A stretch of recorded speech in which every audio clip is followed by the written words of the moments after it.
Assalamualaikum sahabat hikmah. Selamat datang kembali di channel yang semoga bisa menghadirkan kisah yang membawa hikmah dan keberkahan. Duhai sahabat hikmah, apa kabar kalian semua? Semoga sehat dan bahagia selalu ya. Di video kali ini kita akan membahas perihal 5 penyebab malaikat tidak mau masuk ke dalam tempat tinggal kita. Duhai sahabat hikmah, kita semua tahu bahwa malaikat merupakan makhluk ciptaan Allah Subhanahu wa Ta'ala yang paling taat yang diciptakan Allah dari cahaya.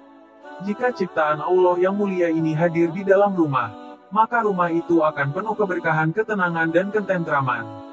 Namun sebaliknya, jika malaikat enggan masuk ke dalam rumah kita, artinya rumah kita dalam kondisi jauh dari kebaikan dan keberkahan sampai-sampai malaikat tidak mau singgah di rumah kita. Karena itu sebagai umat muslim perlu kita mengetahui apa ciri khas rumah yang tidak dimasuki malaikat. Dengan mengetahui hal tersebut, kita harus menghindari hal-hal apa saja yang membuat malaikat enggan singgah ke dalam rumah. Dengan begitu rumah pun bukan sekedar untuk berteduh dari panas dan hujan, melainkan membawa ketenangan, kesejahteraan, ketentraman bagi seluruh penghuninya.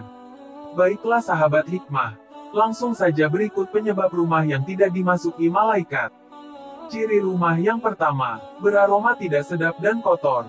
Duhai sahabat hikmah, malaikat sangat tidak menyukai rumah yang memiliki bau tak sedap serta terlihat kotor. Seperti halnya sabda Rasulullah Muhammad SAW yang artinya, siapa saja yang memakan pohon yang tidak sedap ini janganlah mendekati masjid kami. Sesungguhnya malaikat akan merasa sakit karena aromanya seperti halnya manusia. Hadis riwayat Imam Muslim. Untuk itu, pastikan rumah selalu dibersihkan agar tampilannya terlihat bersih, rapi, dan tak ada bau tak sedap yang muncul karena malas membersihkan rumah. Selain disukai malaikat, rumah yang rapi dan bersih juga akan membuat betah penghuninya dan akan mengundang kenyamanan pastinya. Ciri rumah yang kedua, adanya pajangan patung di rumah tersebut. Duhai sahabat hikmah, meskipun patung hanya sebuah seni atau dekorasi, hal ini justru akan membuat rumah orang yang memilikinya seakan mendukung pembuatan patung. Padahal, membuat patung apalagi yang berbentuk utuh atau patung makhluk hidup merupakan perbuatan yang dilarang oleh Allah Subhanahu wa Ta'ala. Sebagaimana hadis Rasulullah Shallallahu Alaihi Wasallam bahwa beliau berkata kepada Ali bin Abi Thalib radhiyallahu anhu, "Janganlah engkau tinggalkan patung kecuali engkau telah membuatnya menjadi tidak berbentuk. Dan jangan pula meninggalkan kuburan yang menjulang tinggi kecuali engkau meratakannya." Hadits riwayat Imam Muslim. Rasulullah pun melanjutkan sabdanya, orang yang paling mendapat siksa pada hari kiamat adalah para pembuat gambar yang disebut pelukis. Hadits riwayat Imam Bukhari. Dengan begitu, sebagus apapun patung yang dipajang, bisa jadi hal tersebut akan membuat malaikat enggan untuk mengunjungi rumah. Meskipun kita hanya berniat menjadikannya dekorasi, tapi tetap saja seperti kita mendukung pembuatan patung tersebut. Maka sebaiknya hal ini kita jauhi. Solusinya bisa diganti dengan lukisan kaligrafi nama Allah, nama Rasulullah, atau bahkan ayat-ayat suci Al-Quran seperti ayat kursi, doa-doa, dan lain sebagainya. Ciri rumah yang ketiga adalah memelihara anjing. Duhai sahabat hikmah, sebagai makhluk yang suci, malaikat sangat menyukai rumah dan hal-hal yang bersih. Untuk itu rumah yang kebersihannya tidak terjaga tentu saja akan dijauhi oleh malaikat. Salah satu faktor yang membuat sebuah rumah tidak suci adalah keberadaan anjing. Karena sebenarnya anjing memang dilarang untuk dipelihara oleh umat Islam, kecuali untuk alasan tertentu seperti dimanfaatkan sebagai penjaga rumah dan penjaga kebun. Salah satu alasannya adalah sebagai tindakan mewaspadai jangan sampai ada najis di dalam rumah. Jika anjing sampai dibiarkan ada di dalam rumah, maka najis akan terbawa ke dalamnya sehingga rumah menjadi tidak lagi suci alias kotor. Najis tersebut berada dalam air liurnya yang bisa saja secara tidak sengaja air tersebut terjatuh di rumah yang merupakan tempat kita beribadah seperti sholat, baca Quran, dan sebagainya.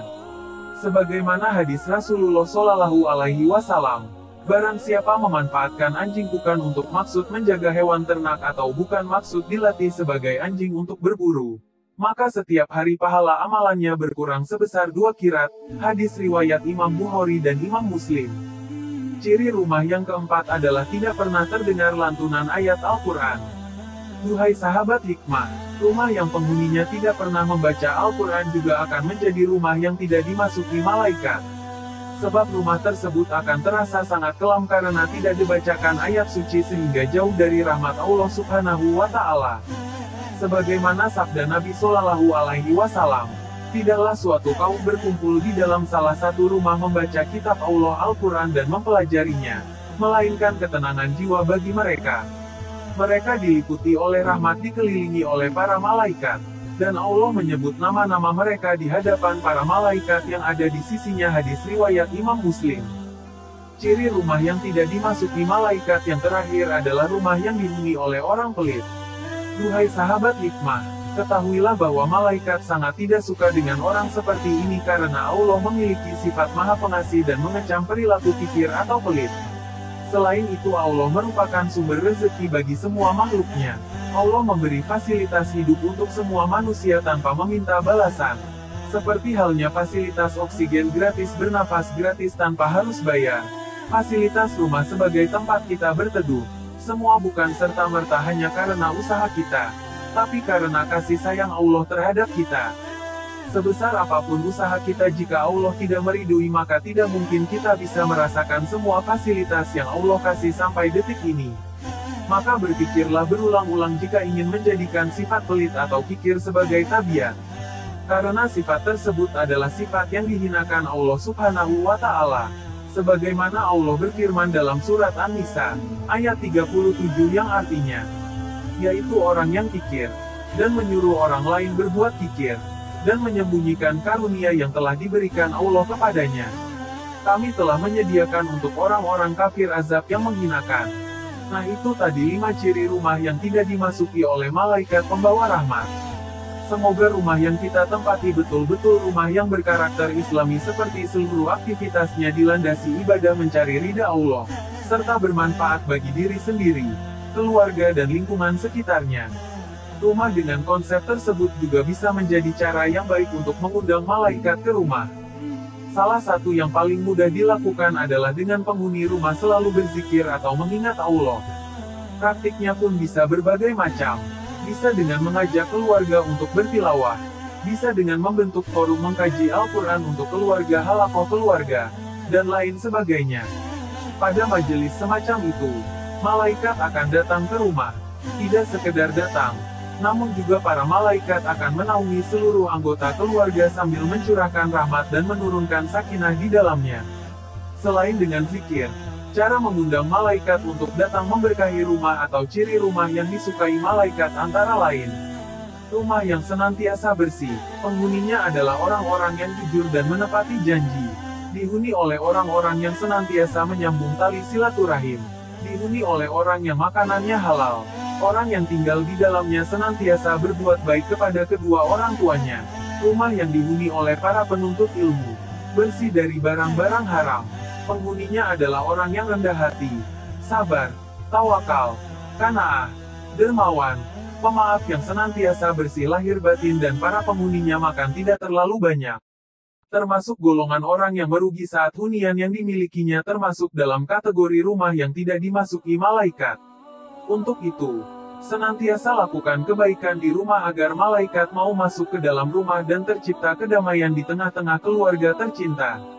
Semoga kisah hikmah kali ini membawa manfaat dan keberkahan untuk kita semua. Wallahu a'lam bishawab. Wassalamualaikum warahmatullahi wabarakatuh.